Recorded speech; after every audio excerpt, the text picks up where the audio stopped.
What's going on, everyone? How's everyone doing? Thank you for watching my video. First of all, please sub if you can to help me out with my channel.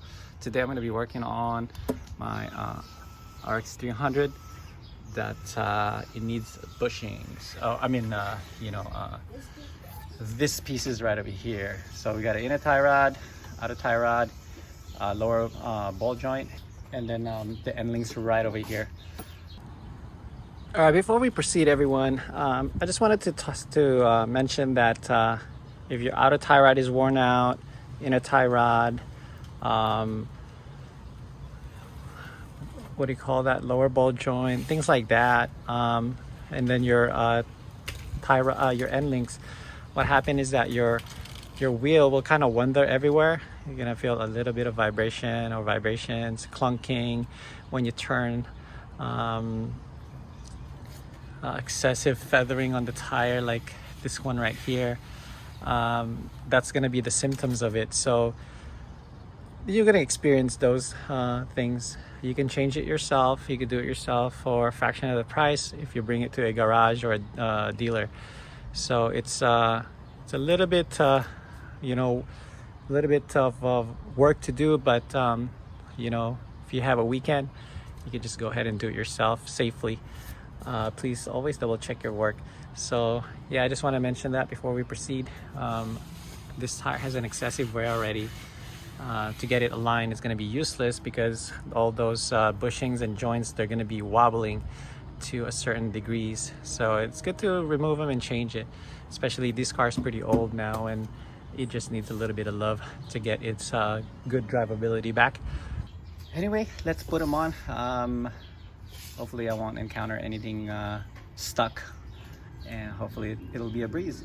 So I'm kind of go through it and show you guys you can do this at home. And I ordered this in Amazon for the kit. It's left and right, so both basically they're pairs for about maybe, give or take, less than $80, including Amazon Prime shipping. If you don't, then it should be less than that. Anyway, let's remove the tire.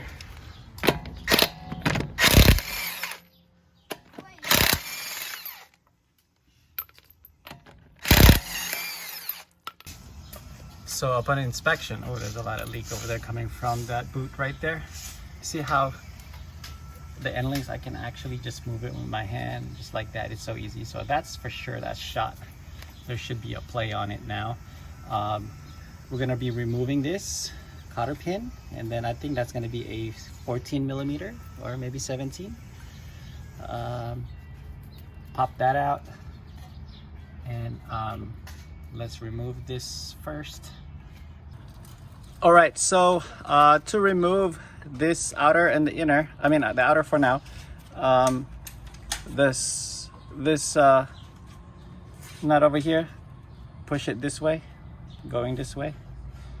Now to tighten it is going this way, so let's loosen it this way. Anyway, just kind of crack loose it, don't pull it all the way out. So for this one, there is a cotter pin on the bottom and a 17 millimeter nut on the bottom. Now to take this out, it's gonna be really hard if you don't have a hammer or a separator. I'm not gonna use my ball joint separator. So what you just do is pound on this side right here as hard as you can, and this thing, as you can see, it'll just pop off. Do it as hard as you can, it'll pop off eventually. Anyway, so just leave this alone, and then what we're gonna do is count how many threads when we take it out. That way, you're still gonna align the car, but as close as possible before we align the car, so it's not out of whack. Now, I didn't lift the other side for this one. That way, look, it's not coming off. That way there's a tension, so when you remove the nut, this thing does not spin. Because if it spins, then you're gonna need a hex right over here. So you see how it's still stuck in there? So that's a trick for removing this, and then compress this a little bit later to remove this too. So anyway, this is a 14 and then 14. So do not lift both fronts. That way you'll have a tension. That's kind of a little bit of trick right there, because see how it doesn't spin. So imagine if this is so old like this, and then you're trying to take it out, just keep spinning unless you need a hex. That way, if you don't want to use a hex, you don't have it, then don't lift the other side of the car. All right, so what I'm gonna do is remove this. I'm gonna be using a jack to push this up just to loosen this up, and then we're gonna remove we're gonna count how many turns we're gonna take this out. So it's pointing down, so we're gonna go 1, 2, 3, 4, 5, 6, 7, 8, 9, 10, 11. So 11, a little bit over 11. And just leave those alone. And then we're gonna take out the boot. See, when you have a funky inner tie rod, this what happens. It's just really loose. So we're gonna remove the clip, and then we'll remove everything. All right, so for the inside, just go ahead and unbuckle the back. I call that. There's a clip over here inside. Just use a flathead to get to it. So just loosen everything up. I use a long flathead, like one of these, to reach back there and just punch it out with a hammer. So this is that clip over here that you just need to undo, and then once you undo it with a flathead, I use that kind of flathead, long one, and just pull out, you know, from the back. So once you take it out, this lumpy one over here will come off soon. This can also make a thud sound if it's really loose. So I'm gonna be using my inner tie rod remover. All right, to remove the inner tie rod, you're gonna need one of these tie rod remover for sure, unless you have a way to remove it.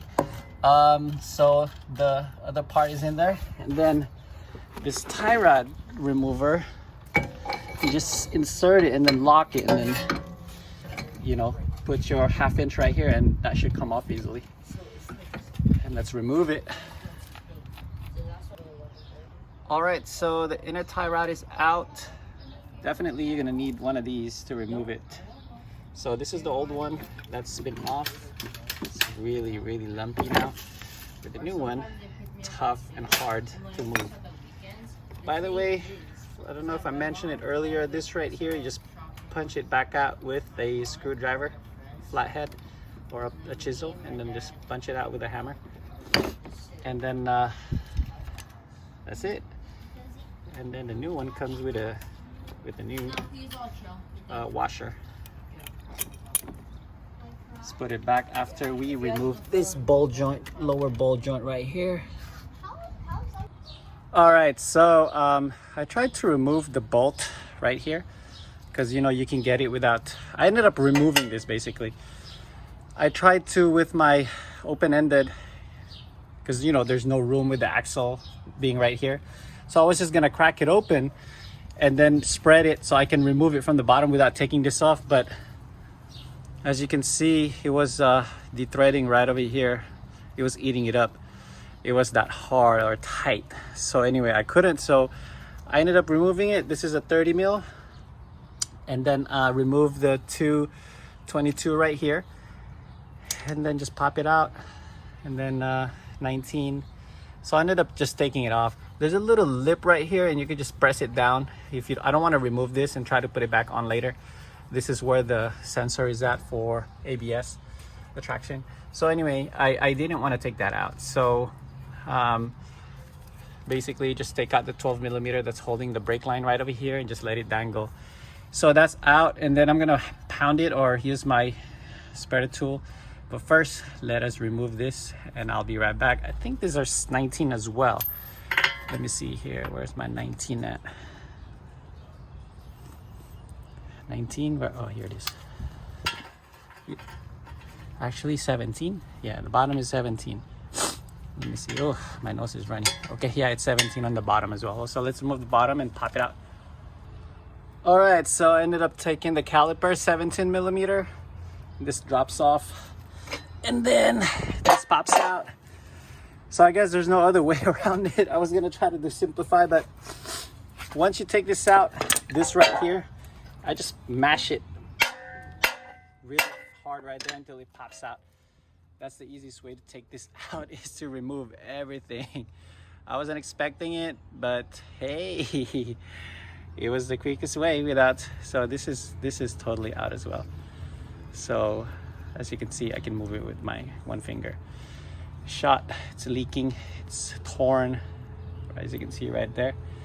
So whereas the new one, as always, they're pretty stiff. I can't even move it with all my strength right now. So let's put everything back just like that. And man, I wasn't expecting removing this damn thing.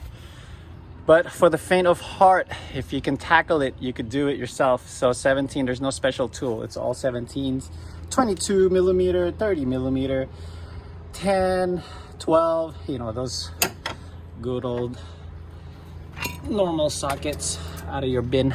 Anyway, let's put everything back. Make sure, check everything, make sure you didn't, since you're already out here, I'm gonna clean that up a little bit because it's pretty dirty. And let's button everything and tighten everything up. All right, so it's in. To bend those little washers inside, I use this channel lock right here just to squeeze the top and then the bottom for the washer. As you can see, you can't see it anymore because it's pressed in. Anyway, everything is on. Put the boot. All right, so I was able to use the lock, the metal tie. But if you don't have it and you destroyed it, you can actually use a good zip tie. Put a good amount in there because this is stationary anyway, they don't move. So make sure the back end of it is flush. You can feel it once the boot is all the way in. Okay, that boot is on. Use your long nose as always. There we go. Nice and secure. As close as possible. So I did an 11 threading, and then let's tighten this momentarily once we put everything on. All right, everyone, everything is on. Please double check your work, make sure they're all torqued or bolted down. Also, I forgot to mention again is that if you know, because the other side is not lifted, so when I tighten this piece right over here, I have tension. So to put things back, just kind of get some kind of a bar and push this down to remove it and to put it back on. That way you'll have a tension with this nut. I didn't use the aftermarket nut because it's oblong to tighten things up. As you can see, look, I don't want to use that because if it gets stuck, this thing will just spin forever if you ever want to remove it again one day. So put all your cotter pins on the bottom. Yeah, double check your work. Everything is on the car, the 17 caliper holder bolt, and we're gonna have to torque this down. All right, so I found with the help of the internet, one of the manufacturers says that 214 foot-pounds of torque, guys, 214 for the front axle. Wow, that's pretty good for a small nut. So what I did is that I put back 3 of the lug nuts, kind of lower down the car, not fully low, but enough for me for the tire not to spin. So let's torque this puppy up, and then we'll put back the cotter pin after we torque it. Oops, after we torque it down. All right, so here we go, 214, here we go. There you go, that's it, only one click. Do not over torque it or try to torque it again. That should do it, 214. Let's raise it back up and remove the tire and put the cotter pin. Called this side day. We'll do the other side. Same thing, same procedure. The torque on this, you don't want to over tighten it. You're gonna damage the bearing. And yeah, it's done. Just replicate the other side. It's gonna be the same. It's the same window. So until next time, everyone, please subscribe if you haven't done so.